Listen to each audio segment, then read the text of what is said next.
यह कहानी है दो ठग रघु और मोहन की। एक छोटे से कस्बे में दो ठग रहते थे, रघु और मोहन।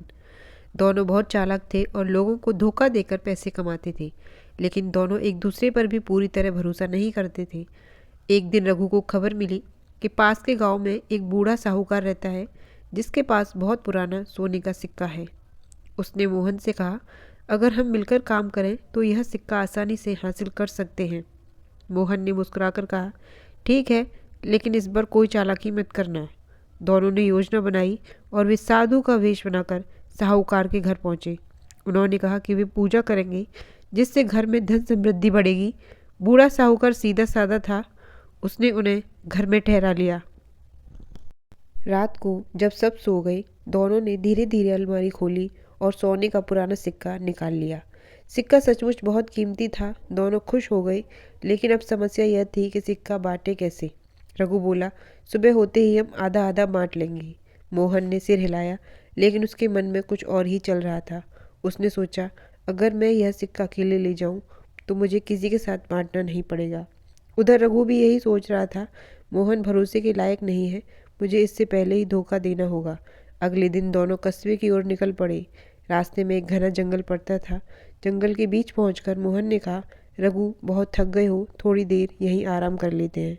दोनों बैठ गए। तभी मोहन ने पानी की बोतल निकालकर रघु को दी और कहा, यह पानी पी लो, मैं कुछ खाने का इंतज़ाम करता हूँ। रघु को शक हुआ।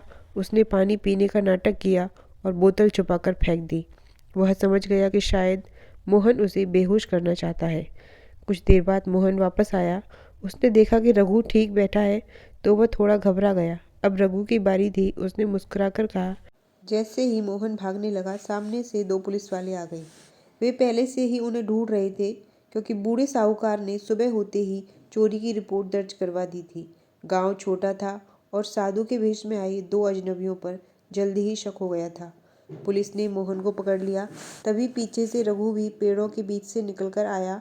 वो भागने ही वाला था कि दूसरे सिपाही ने भी उसे पकड़ लिया। मोहन घबराकर बोला, साहब, मैंने कुछ नहीं किया।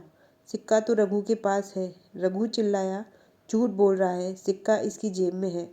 उन्हें कस्बे की चौकी ले जाया गया। थोड़ी ही देर में बूढ़ा साहूकार भी वहां पहुंच गया। उसने दुखी होकर कहा, मैंने तुम पर भरोसा करके अपने घर में जगह दी और तुमने उसी भरोसे को तोड़ दिया। दोनों ठगों के पास अब कोई बहाना नहीं बचा था। अदालत में मुकदमा चला।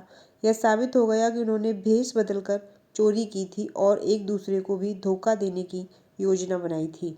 जज ने सख्त आवाज में फैसला सुनाया, जो दूसरों को धोखा देता है वह खुद भी धोखे का शिकार होता है। तुम दोनों को चोरी और छल के अपराध में सजा दी जाती है। रघु और मोहन को जेल भेज दिया गया।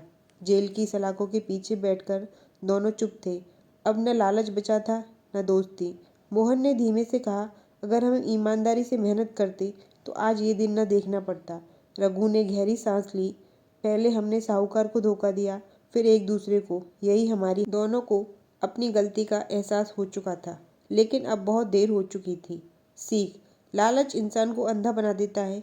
जो दूसरों के लिए गड्ढा खोदता है वह खुद उसमें गिरता है। ईमानदारी और भरोसा ही सच्ची संपत्ति है।